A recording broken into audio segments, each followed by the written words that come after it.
on screen. So there you are. It's Thursday. It's just after 10 o'clock.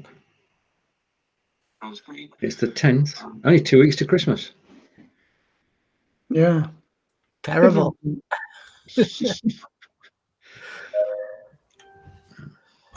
Everybody's excited. Difficult to get excited at the moment, isn't it? No, that's good because I've got on my phone the YouTube and everything's working, the notification and things. Yeah. Okay, let's take the picture off and hide it. And this is Blabbing for Britain. And welcome to Blabbing for Britain, episode 256. Hello, Peter. Hello. Hello, John. Hello.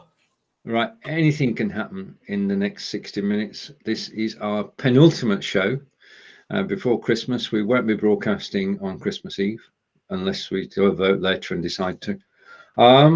So there we have it. We're here, and this is episode 256. So an official going over to the agenda, which is one thing that Restream don't have, and say welcome to the show and confirm that this is Blabbing for Britain, episode 256. And we say good morning to Chris. Tish. And good morning to Tish. Nice to see you. Thank you for joining us. Yep, we're still the GB. We'll be the GB on the 1st of January. How much? Well, okay. All right. Okay, let's start with some news and then we'll go. Peter, you got the newspaper today? Yes, I certainly have. Again, I was looking at my local papers. I'm afraid to say it's very hard to get some news, folks. That good news, but let's have a look. I'm going to show you something. Right. Okay. So this is the just hold on, folks. This is the Aberdeen Evening Express I'll be showing you. Going up on screen. 12 Days of Christmas. Now, I've got a script. All right, it's coming up on screen now. Okay. I'm going to switch my camera off. I'm going to switch John's camera off. And okay. I'm going to go picture in picture. And it's all yours, Peter. So what we've got here is the 12 Days of Christmas festive sculptures return to Aberdeen. So we've got 12 unique and striking totem poles will once again be placed across Aberdeen as part of the popular festival trail. And it's actually created by a local chainsaw carver. Gary Shatton's his name.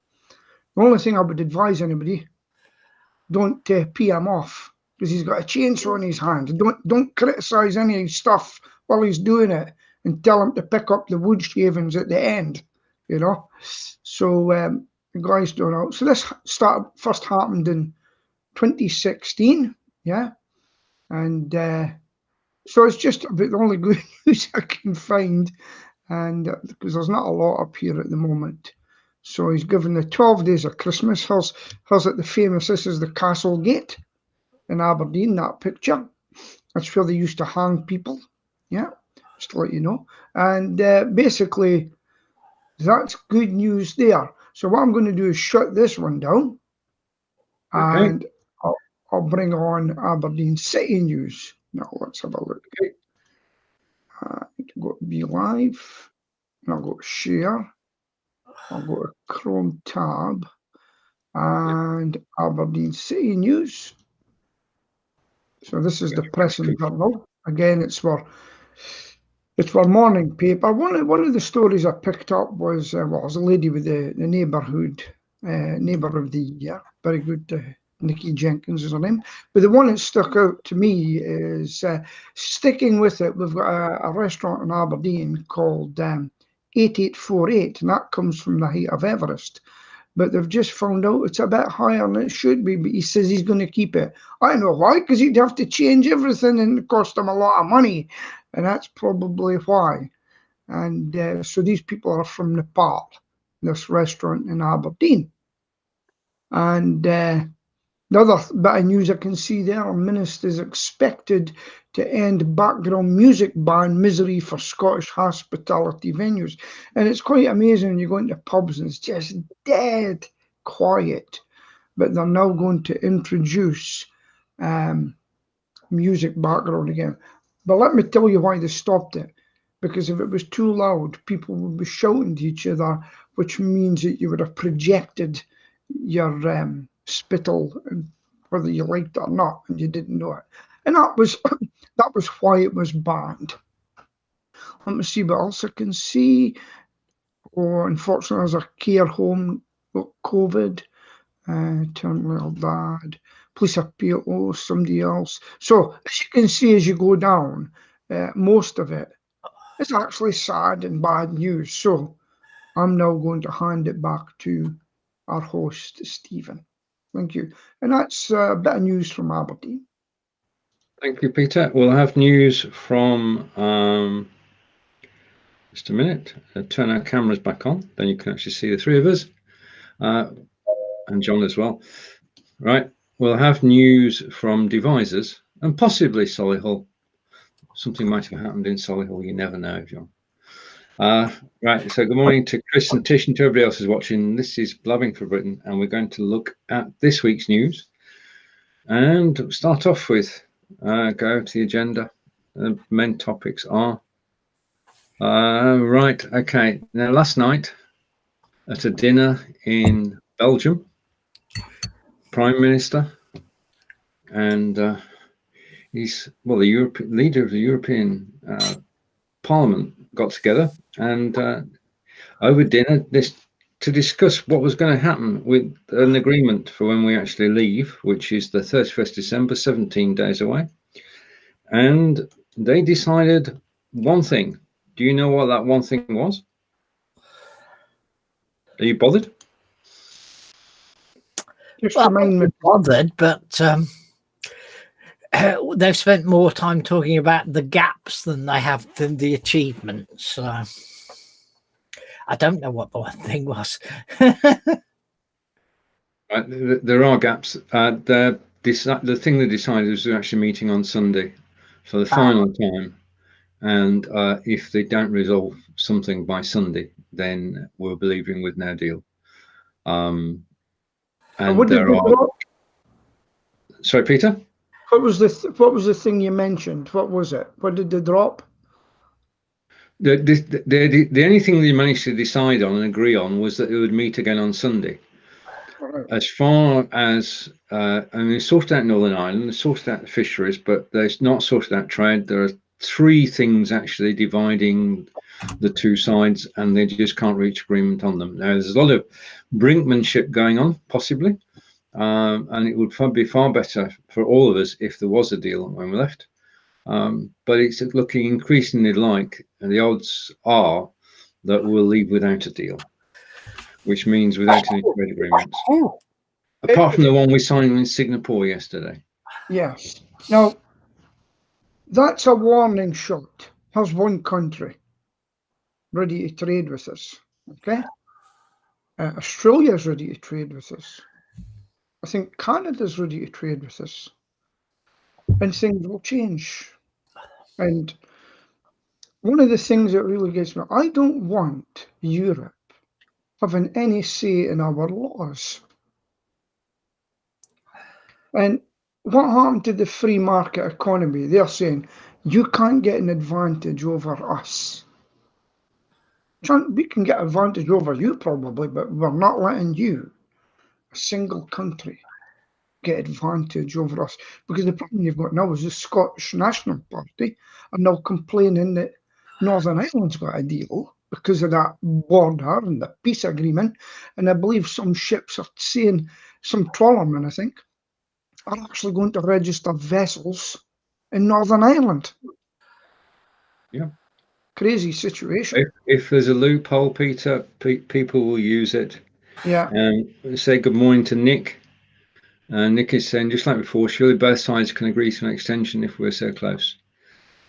I think the country has had enough of extensions. They need to come to a conclusion now.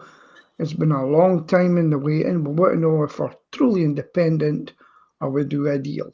But I think they'll have their wine, they'll have their scallops and their soups and their rock turbot as they had, or rather, and they'll say, after all, we've come to a conclusion, we've got a deal, everybody's happy. Then you see it hitting the fan in Britain because people will feel betrayed, and the next elections will be so much fun, I would think. I received a email yesterday asking me to sign a petition demanding that there's a stay and that the country votes on whether we want the agreement. How many more bloody votes are we going to demand? No, it's just ridiculous. It's over. Right. One immediate effect of leaving from the 1st of January is that the UK is then not part of the EU and is then not part of the travel agreements with the European Union, and therefore Brits cannot go abroad. No, I had a customer the other day. I had a chat with her. She said, I'm leaving the house at the end of the week and I need to get this problem sorted out for the new ones. So where are you going? She says, I'm away to France. I says, they're letting you in. She goes, yeah, I've applied for everything. I can speak French, blah, blah, blah. And she's actually working for a British company and she's going to sit in her home in France because she's an IT person and she's going to work in France and she's passed everything. She can speak French and everything. And she's just done everything that's needed. Lives in France. Just repeat, as from the 1st of January, she won't be able to travel to France. But she's been given residency there now to go. So the only exceptions are business and special circumstances. So that may be a special circumstance. Yeah. If she's got residency, then she's got automatic entry anyway, hasn't she, to France? Regardless of nationality. Yeah. But if we wanted to go on holiday to Paris, then we couldn't. Oh, well, that's a shame for the French. Or Berlin, Peter. Yeah, well, there you go. It's the consequences. Right. Don't cry when you don't see us coming. What's happening? But like the British. A travel waiver like there is for the States. And Nick is saying his bet is it will be extended to the 31st of January. And anything can happen, Nick. Who knows? Who knows what's going on? They don't know. They can't tell us. Right. Okay. BMW will be worrying. Okay. This is a quote from businessman Peter and John. With 14 working days to go. Like you saw his. With 14 days to go, we have no clue what's going to happen. Yeah. And businesses have no clue how they're going to export at all. Computer system isn't. Anyway, let's try and move away from that. It's very difficult, as Peter said earlier, it's very difficult to find any positive news at the moment. So let's go to another country, shall we? Sorry, Peter. Do you want to see my local pages? I've actually got 2 stories this week. Right, okay. John is going to share his screen and we're going to find out more about Solihull. Neither of them are in Solihull, but they are local. The Midlands. We're going to find out more about the Midlands. So I press screen and then I go to the tab I need, don't I? So you do, yeah. Entire screen, Chrome tab. And the first one here. Right. Trying to find it. Can you see it? I can see it. I'll bring it up on screen. I shall turn Peter's camera off. I shall turn my camera off. And I shall put your picture in picture. Okay. So we have lots of very well-off people in the West Midlands. And this guy's got his £277,000 Aventador Lamborghini, and it's pretty new. It's less than 5 months old, and he's been stopped and had it seized because he hadn't got any insurance. Doesn't it make it People with money are crazy. He can afford the car, but not the insurance. Well, seems like he couldn't be bothered. What was his reason? Did he give a reason or? No, they don't state any reason like that, but they have photographed the car in the pound, as you can see. And What they do if there's no insurance? They seize the vehicle.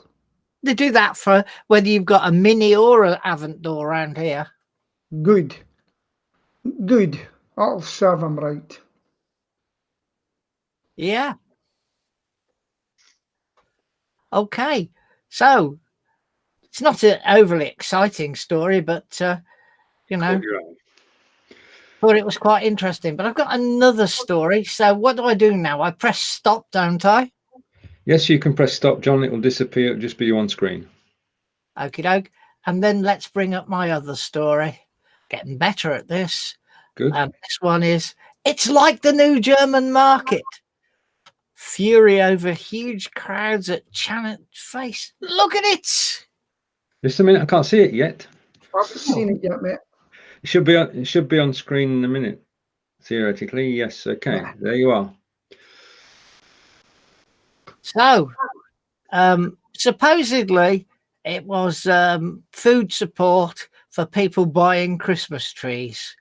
But Facebook, somebody posted on Facebook that there was a German market, and look how many thousands of people turned up.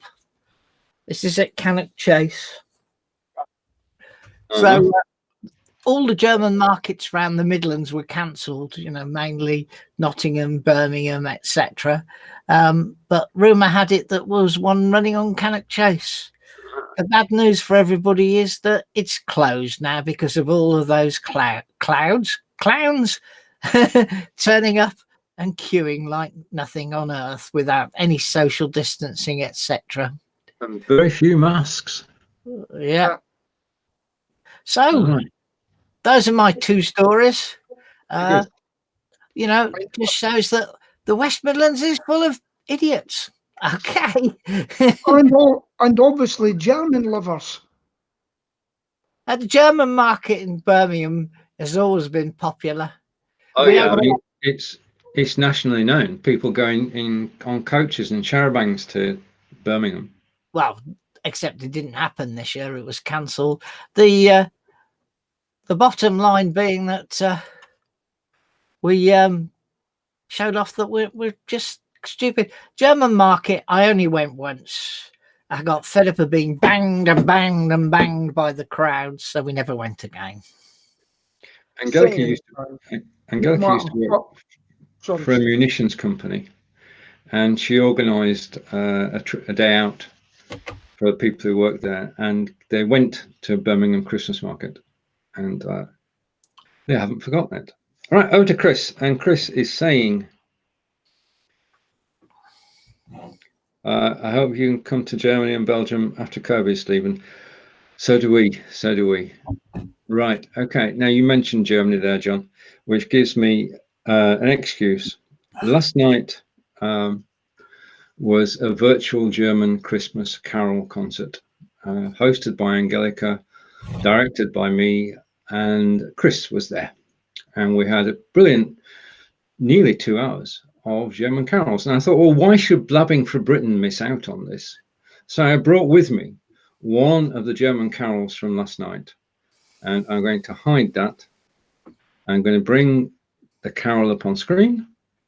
You might recognize you should recognize two people in this video. I'm going to switch my microphone off. Well, no, John's microphone, Peter's microphone. I'm going to put the video full screen.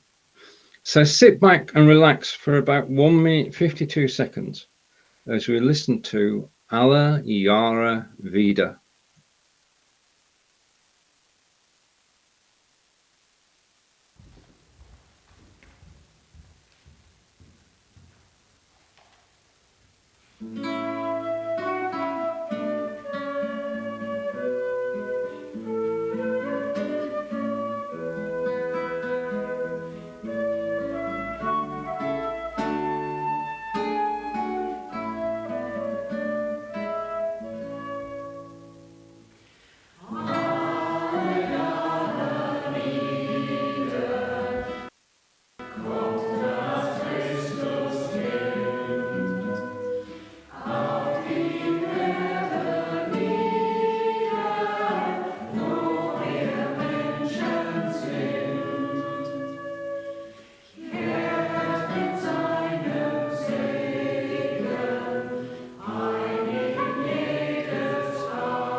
And there you have it, a flavour of what happened in the concert last night.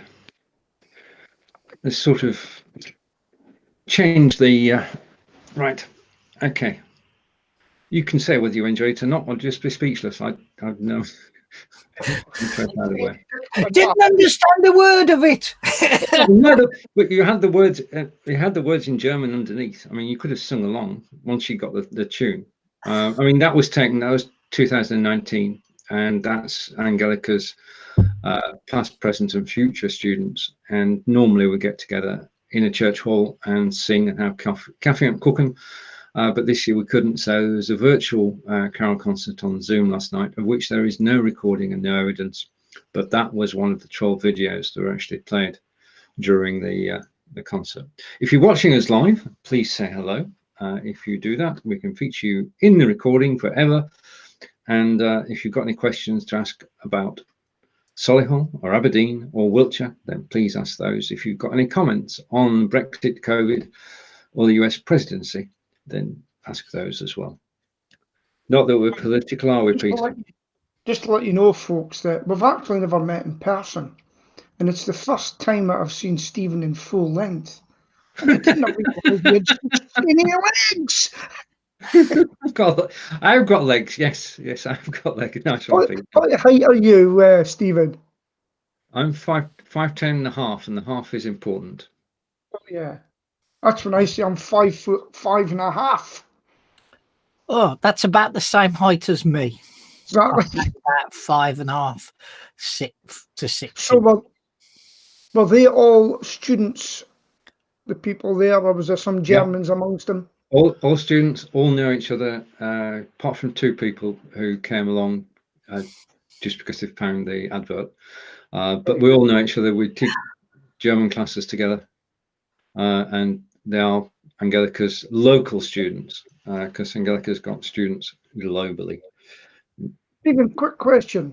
Yeah. Because you live with Angelica, do you speak English at home or German?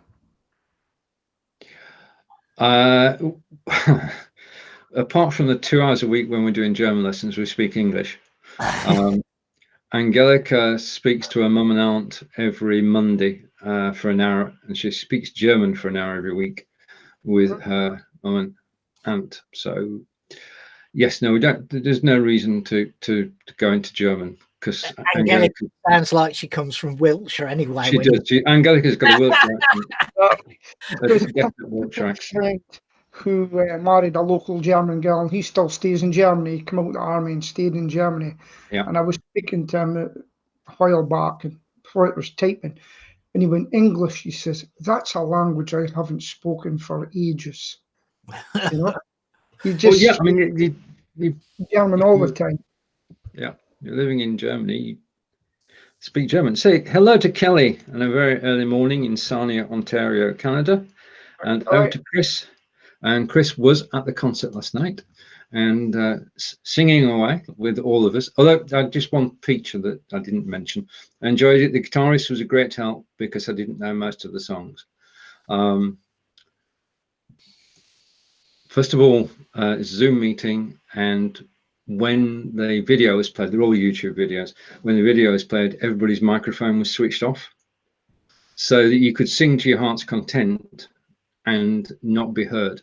And the other thing is, obviously, is we all know that trying to get more than one voice in sync is not going to happen. So it's better that everybody just sings with the microphone off. And so there you are.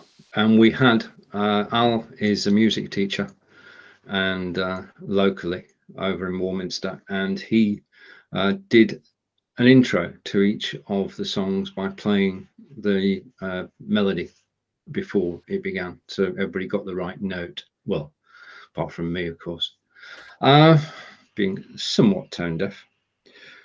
Okay, so over to the next one. Right, okay, now course of celebration on Tuesday as the first COVID vaccinations have begun to take place across the UK. I think that's excellent news, isn't it? That the vaccine is being rolled out, as it were. Yeah, great news. I was going to say something. I better not. It's a family show. Is it? Well, it basically it does mean that even if the question was asked on Monday, we know that in the US 50% of people won't take the vaccine. In the UK 37% have said they won't. So that's more than 1 in 3 people don't want to have the vaccine. And the question was asked, well, what will happen to those who don't have the vaccine? Yeah. Well, to my way of thinking, the 63% that do have the vaccine will have protection against catching COVID, whereas the 37% who don't have the vaccine stand a greater risk of actually suffering from COVID. If they'll suffer, as long as I don't suffer, that's the main concern, folks. I think we should have zones. An expert on Radio 4 yesterday that says 50% plus of people having the vaccine is enough to drive the COVID down to a very tiny level. That's good news. Because of the number of people won't be passing it on and won't be catching it will reduce it significantly. Well, I would do it tomorrow morning, and I would carry a card and would get German police over to say, "Ihre Papier bitte," give us the card, and then we would have zones. Now, what I say, folks, is tongue in cheek. I hope you.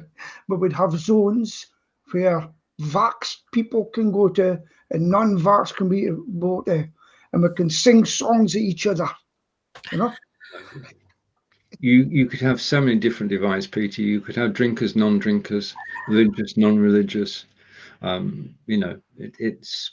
But I mean, the whole principle of a civilization is that we try and bring people together. Okay. Well, I'm going to take mine, and I would carry a card. There was a big protest in Birmingham this weekend. Anti-COVID and anti-vaccine and anti-everything and anti-lockdowns, etc. And it was interesting to see the familial hanger-oners, i.e. Piers Corbyn and David Ickeson as the speakers. And you think, oh, God, what the hell do they think they're doing, So they marched through Birmingham. Yeah. And people avoided them like the plague because they were carrying the plague, probably. Yeah. Someone we've got to mention today. Yeah. What do you think it might be? Pardon? What do you think it might be I'm going to mention just now? We've no idea, Peter. I'm going to say a TV presenter's name. Kay Burley. Yeah, well, again, we're making a big fuss over somebody popping in and using the loo, No. They set out knowingly 10 of them to have dinner in a restaurant, a table of 6 and a table of 4, and to go on to another restaurant afterwards, and then finally end up at Kay Burley's house with 4 of them who are not in. Well, Peter, carry on. It must have been the longest wee in history because people clocked them. People were taking photos of them, and that's why it came out. Now, I've read a story about her going to the loo. I haven't read a story about it. Well, how's the story? Now, here's the thing. The vaccine was yesterday. Where was the first one? Coventry. Okay? 6 o'clock in the morning for a 90-year-old lady. Who was going to be there to actually talk about it and film it? One Kay Burley. And she was in a hotel in Coventry, remember, after mingling in London with all those people. Then she went up to Coventry, and when it came out, she's been pulled from the TV station. Until January, they say, if she ever comes back. She'll never be able to ask a politician a question. They'll just say, just like you did. Just like you did. Oh, didn't you do that? Now, here's the thing. Where did she go to after all that? She went to a hospital in Coventry. A hospital. Just remember that. And that's the story. And all her mates, And Beth Rigby, she vilified, oh, she went to town, and Dominic Cummins, he needed it as well. Oh, but she banged him. Who's going to interview you, Beth? There you go. And she's been suspended. Pressure, Pete. Burley's been suspended. Pressure's great. Well, they are there to investigate and to, on our behalf, to interrogate politicians and to hold them to account. That's the job of Sky News, and that's what we expect. But in this particular instance, you lose all credibility and all stature. She cannot now ask any politician or any celebrity, "You've broken the rules," because she has broken the rules. She can't. I'm with Peter on this. She cannot regain that credibility in the short term. Yeah? The day before, everybody was saying to Piers Morgan on his Twitter, "Why are you not mentioning her? Why are you not mentioning her?" It got so bad that the next day he says, "Look, I'm sorry, we're going to have to mention this because we're getting called out for it." But they didn't go into it in too much detail. Because you remember, Piers Morgan's son went to Black Lives Matter as well. And there was big crowds there too. What do you think of it? What do you think of the kneeling at Millwall, guys? Well, they didn't this week, did they? Ah. They held up a banner instead. Why would that be, do you think? Well, that's because some of the crowd objected to them kneeling. And when they did a little bit more investigation, okay, some of them shouldn't have protested in the way, but people had felt it had gone on too long. Absolutely. That's why the hospital stopped as well. But the thing is, there was also a player put up the fist, which is a well-known. Now, let me tell you about the NB in America. They went that route too. And the revenue, I believe, dropped 70%. And where did all the viewers go? They went to golf because they didn't mention anything. I think they've changed their attitude a bit now because the players suddenly realised, oh, these people pay our wages. I think it's better if you stay out of politics, sports people. Yeah, the thing is that Millwall fans have a terrible long-term reputation for being anti-anything, and fighting, etc. Is that why they won 3 family awards recently? Sorry?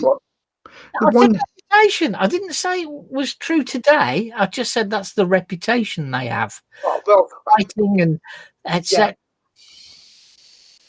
What's happening is, says, if they hadn't stopped it, when all the fans come back to the stadiums, I'll tell you something, they would hear booing.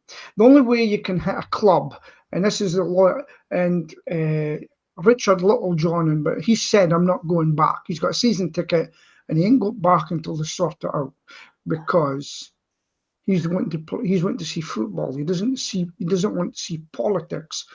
And the only way you can hit a club or sports or whatever that feed the something into you all the time is to stop going, take your money elsewhere.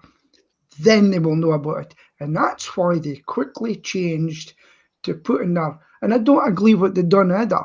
They shouldn't be touching other people, even if they're a footballer, because some of the footballers are cheating by going to little parties and doing this. Then they're touching people's hands the next day on the field. Blood pressure, Peter. Blood pressure. Blood pressure's great. You're getting rescued by a question. Enthusiasm, passion. True. Rescued by question. We don't want to die on screen, Peter. Okay. What's that, mate? I said we don't want you to die on screen. Yeah, well, that would be fun.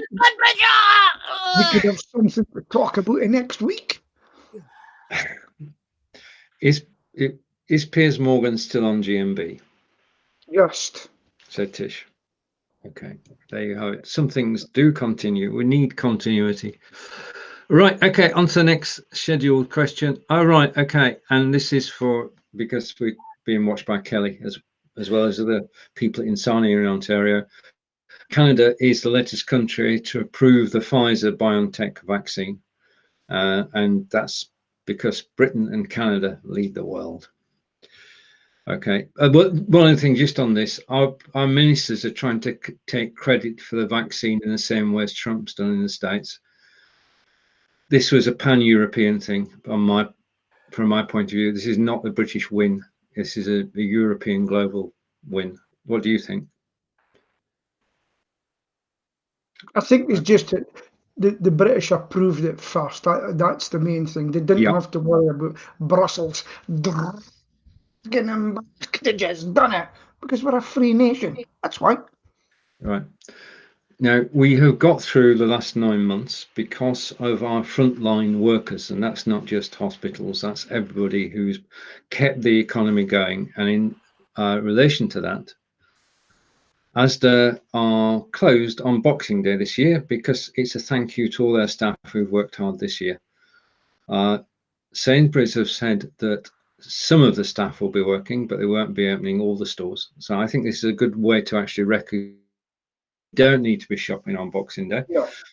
I think the staff should have some, recognition of what they've done this year, because the staff in supermarkets have worked in what must be conditions that we wouldn't want to be in every day.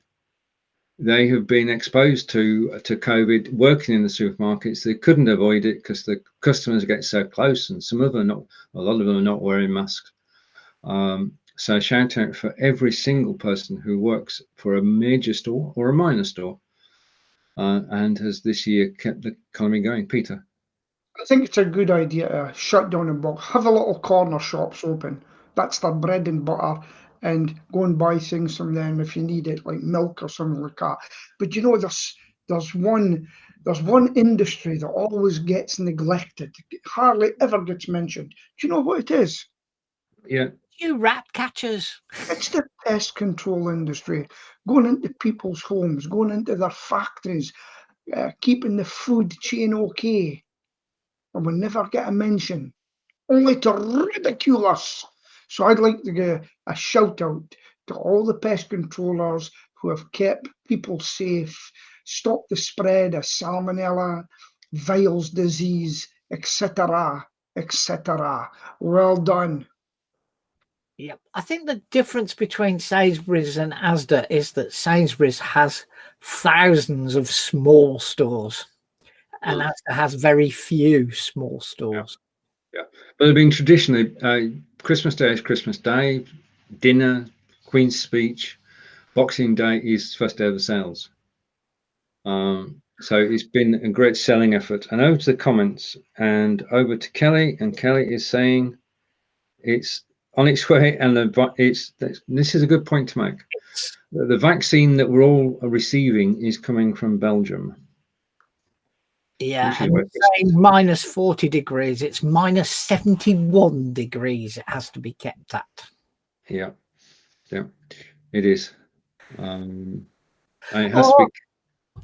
Yeah, minus 71 degrees, but for safety, it's being shipped at minus 80 where possible. Yeah, what's if that's minus 40 centigrade? What's minus 80, minus 40 centigrade in Fahrenheit? So that's well frozen, isn't it? Pretty much, yeah. Well, very well frozen, because it has to be defrosted. And there's so many in a pack, and there's so many sub-packs in a pack. Yeah. If you get what I mean. So it has to be broken up pre-distribution. So at what point, when it goes into the arm, at what point is the Celsius or whatever it is? What is the temp? For the last 2 days, it can be kept in a fridge. Right. Yeah. So that's the end process. It's kept in a fridge, taken from the fridge, and then injected. But when it's being transported from A to B to C to D, It has to be kept at the low temperature that John said. And over to Kelly. Dry ice, maybe. Okay. Portable refrigeration down to -70, -80 is quite much more common than people realise, actually. So what they're talking about is having to equip GPs with a suitable device to keep it in. Yeah. Because your ordinary household fridge won't go down that far. A lot of GPs in Scotland, where the flu vaccine was taken from them this year. I had to go to school, and the health board had a few nurses in doing the vaccine. Well, we had grouped practices doing that. So I went to a different place from where I'm registered as with a GP, and Celia isn't at the same GP as me, and she went to a completely different place. And it's just because of COVID, they were doing it in single places rather than, and so they could institute. And when we turned up at the one that Celia went to, we took one look at the queue and thought about going home. So Was it a well-spaced queue? no, it was very well spaced, but it was so bloody long, Peter. Yeah, it's crazy. When I go into the supermarkets and that, it's just a joke. Some of the, even I've been into a couple of homes I don't go out now, and if to say to people, "No, would you mind keeping back? Have you met them?" Yeah. And the next thing, they're looking over my shoulder, pointing things. Could you keep back, please? And some people will say, "Do you want me to wear a mask?" I says, "Well, I'm trying to protect you. I wouldn't mind if you did it for me." Amazing. They feel safe in their home. Right. Let's step back in time. All right. Morning, Corinda. What did Corinda miss on the agenda? Not a lot. What? You missed. Watch the replay. You missed the news from Solihull. That's a first. You missed the news from Aberdeen, which is a regular weekly feature. You missed the carol singing. You missed well, as John says, just go and watch the replay. But thank you for asking the question, Corinda. And my hands did not move. Okay, now a step back in time just for a minute. As you know, guys, I'm a member of the National Trust. And if I can find my topic, I'm trying to skip past all the Brexit ones because I know what Brexit does. I've skipped past Kay Burley and come to this story. And this is fascinating. Have you heard of Chedworth Roman Villa? Yeah, been there. Brilliant. Well, yeah. So John and I have been there, which is absolutely brilliant. And Angelica's been there too. It's just north of the M4, not in Wiltshire. Don't think so. And it is. Well, it's difficult to get to, isn't it, John? It's down a long winding road, and the only way in is in this road, and there are trucks and lorries coming the other way. It's a hazardous journey. Gloucestershire, isn't it? Yeah. Right. Okay. But as you go down this 2-mile winding road, you get to the dip at the bottom, and the dip at the bottom holds what is now an estate, really. But it's originally a Roman villa. And they've been excavating since the discovery in the 19th century. They've been excavating piece by piece and showing off. There's 4 buildings which have mosaic floors, and the mosaics are just absolutely beautiful. But this is the thing, that the latest mosaic they've found is not from, well, it's from the 4th century. Now, the Romans weren't here in the 4th century. The Romans had gone back home to Europe, which is where they stayed. But they actually laid this floor in the 4th century in the same style as the Roman floors, and it's in darn good condition. There's a story on the BBC website. If you check it out, you see how well preserved the mosaic is because it was covered over. So Chedworth Roman Villa, if you can't go this year, then do have a trip there next year. It's got the history of the area in the Roman period. It has mosaics on show. It has somewhere to have a bite to eat, and also has a manor house which you can actually go around to, and you can see the finds that have actually been made on site. So well done, National Trust, and somewhere to visit. Okay, take that off screen. I'll come back to the comments. And okay, oh wow, just a minute.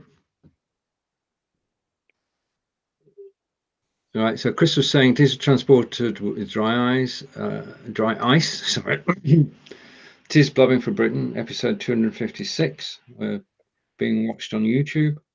What did Corinda miss? And over to Kelly. And Kelly is saying, I think our last mass injection was hepatitis vaccination. I remember going to a nursing home in line with 300 people. And back to Corinda. Well, it depends whether you pay what deal you've got. So without knowing what deal you've signed up to, I can't answer that question. That's a tip. Money in the coins in the machine, you'll get your music. Okay. And do watch Inspired Buying video at 4 p.m. today, 11 a.m. Eastern. And Corinda has been to Chedworth as well. So there you are. It's a well-known secret. Back in the 80s, 90s is when Kelly had his vaccination. And over to Corinda. All right. Okay. And Corinda may be on television speaking about radio and TV. Speaking about program. Yeah, do let us know, Corinda, where you're going to be, and then we can follow you and support you as you've done us throughout 2020. Right. Okay. Is it time for another carol? No, it's okay. I won't do that. I won't do that. I don't even like carols when they're sung in English, so. Can you take us out on your rendition of Silent Night, Peter? No. Silent Night. Do you know, I actually next week will be good. Like all the carols and things, and in fact, the best advert I've seen is, do you remember the Sainsbury's advert with the bar of chocolate during the First World War? Mm-hmm. Have you seen it? It's coming back to me. Yeah. They're in it's when they met in the trenches and they came out and met each other and played football and things. For me, it's the advert of the century. And yet, if you haven't seen it, go and look it up. It's fantastic, you know. Always makes me weepy. There's some good Christmas adverts about this year. Yeah. Who do you think's winning? Asda, Sainsbury's, Corp? I think the Corp one is quite good, with the two boys singing. I think I've seen them all, and I don't watch it. I hardly watch mainstream TV. I've just got Apple Movies. Is it Apple TV? Yeah. No, I need to get an Apple box to fit into my TV, don't I? To watch it my telly. If you've got an Apple TV, then it should. I haven't got an Apple. I've got a Samsung, and I downloaded a couple of things to try and play it, but they didn't work. No. You know, the best thing going is a Fire TV stick. I mean, we've got a Samsung. I got a Fire TV stick, and we've got access to Netflix and Amazon. Samsung TVs are not updated regularly, and when they are, they tend to not add new stuff, but to take things away. So we got a situation where we couldn't play Netflix, we couldn't play YouTube on the television because television is at least 3 years old. So we got the Fire Stick from Amazon, and that's given everything back, plus a lot more besides. And I can now say, this is true, and I found out by accident, I can say to Alexa, play Black Sails. And Alexa switches on the television, goes to Amazon Prime and gets me the correct episode of Black Sails, which is what I'm watching at the moment. Yeah. I've just got Virgin Media. You see, I've got a Samsung TV. It's got all the apps in it, but I think I can get I have to load this thing into the back so I can forward the Apple TV onto it so I can watch it. I think that's right. It's have to be separate for Apple TV because there's not an app for it on Amazon stick. I think you need Apple's own Apple TV back thing. So Yeah. Apple TV's thing, yeah. I've got an Apple TV version 1, which I won. We both won them, if you remember, Stephen. We did, and they just about work, but only just. They're a bit creaking now, and you switched on. It says this system is out of date, and that's the whole system. But we won one, right? Do you used to play chess? Yeah. I used to, and I've watched. Have you watched Queen's Gambit yet? Not yet. No, I'm looking forward to it. Is it We've good? just watched it. It's a film I never thought I would watch, but it's very intriguing, and I did enjoy it. No, it was one of these. Let's watch another episode. Let's watch another episode. But it was so simple. It was good. I enjoyed it. We're enjoying watching Falca at the moment, who's a German detective. Yeah, that's Falca. good on Amazon Prime. I'm watching one on Apple called Tehran, but 2 Jewish people by mistake land in Tehran airport. They weren't meant to, but it was diverted. Very good. I like that. It's made by Apple. Here's a question. Did you know that one of the film studios is actually the same time as they're putting them out to cinema now, is they're releasing it live stream at the same time? Yeah, it's going straight to live stream, isn't it, John? Most of the movies. To be honest with you, it's not of any interest to me whatsoever. I couldn't tell you when I last went to a cinema, for instance. Yeah. We've got Sky Movies, but only because it's part of the super duper bundle. I don't think we've even been to the channel to have a look to see what Sky Movies is offering.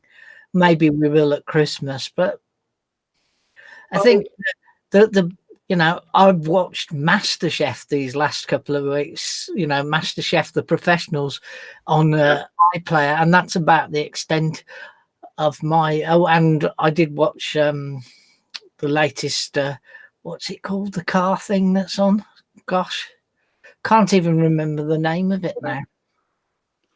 Last year, Sheila said to me, because I've got Amazon Prime, could you get the tennis for me? Only leave it you'll only need it for a month. I said, no problem. A year later, I went into my account and said, what am I paying for sports? So that was $79.99 of a saving a month. And then I looked, what's this? I didn't even know. It's actually history. But I kept it. It was $3.99 because I can go and watch Pawn Dealers and Storage Wars and History Channel and everything. So I'm keeping that for $3.99. And so, but then I bought Apple TV as well. I'm going to watch that too. Nothing else to spend my money on. Don't smoke, don't drink. And the way they're going, the way we are going, there won't be any shops. COVID. Life's got to change. How's my idea of the future? Bing. Hello, Mr. Stewart. I'm your personal shopper for you. Can I take you around the store virtually? Yeah, go on. Now, can it do this and can it do that? Yeah, I'll tell you what, I'll buy it. Send it out to me. We'll get that packed and get it out next day, sir. Thank you very much. So set up virtual shops where you can meet them, either cartoon or you, or get service. What do you think of that, guys? It may well happen, Peter. John? I think some people have been doing that for quite some time, but not on a general basis like you're talking about everybody doing it. Oh. So Tish wants to know how Celia is. Celia's all right. She's just had a letter saying that they won't be doing anything further about her heart issue until mid next year. Just keep taking the tablets, it basically says. So, yeah, nothing much to report other than can't walk more than about 100 meters and then she's at it. And, I can tell you what happened to me. Sorry? I'm talking about NHS and everything, John. I phoned my doctors and this says, fill out this online form. And I'm filling, it's about my ears and it's going this and going that. Then it says, have you got pain behind the ears? Is it swelling? I went, yes. Oh, you need to phone 111. So I phoned 111. And they put me through a loop of questions. You need to go and phone your own practice. Imagine if that was an old person doing that. It was a joke. I haven't, so I've still got sore ears. What's that about? Anyway. Jeff Adams still broadcasts, but he's not the same person as he was. That's all I can say on the Jeff Adams thing. Do I know that? Yeah, sorry, I'll try and find it again. That's all right. It took a bit of a tumble. And Jonathan Tripp. Him. Sorry? Jonathan Tripp. He used to. He's still around. I spoke to Jonathan and to David about 3 months ago. David invited us into a private chat, and I found Jonathan there, and we just chatted for about 20 minutes. He's fine. They just don't broadcast anymore. Simple as that. But was he a conservative? What do you mean, an American conservative? Yes. No. No, it's can't answer that question. No, he's not involved with politics as such. Not at all, no. No, I thought it was a different Jonathan Tripp. Now there's Jeff. Right. We have news for you, and possibly. There was a broadcast last night by Molly Mahoney, and Molly Mahoney was talking about creating short business videos, and as well as doing a demonstration of InVideo, she also announced at the same time a partnership between InVideo and Be.Live. Or is that Be.Live and InVideo? So Be.Live and InVideo are now working together. If we can get any more information, John and I will tell you more at 4 p.m. today, 11 a.m. Eastern. John, it's over to you. It's over to me. Oh my gosh, it's that time already. Gosh, we've come to an end. Well, what can I say other than that hour went really quick? That means I must have had lots to talk about. We watched Pete get pink as his blood pressure rose and fell, and it was an enjoyable time for all. We had to listen to that damn German carol again, though, because I heard it the other day when he was broadcasting it as well. So it's goodbye from my friend in Wiltshire. Auf Wiedersehen to him. It's goodbye from my friend in Scotland, who wants us all to think about the pest controllers this Christmas and what they're going to do for you when the rats are climbing your Christmas tree. And then it's goodbye from me in the West Midlands, and same time, same place next Thursday. Goodbye.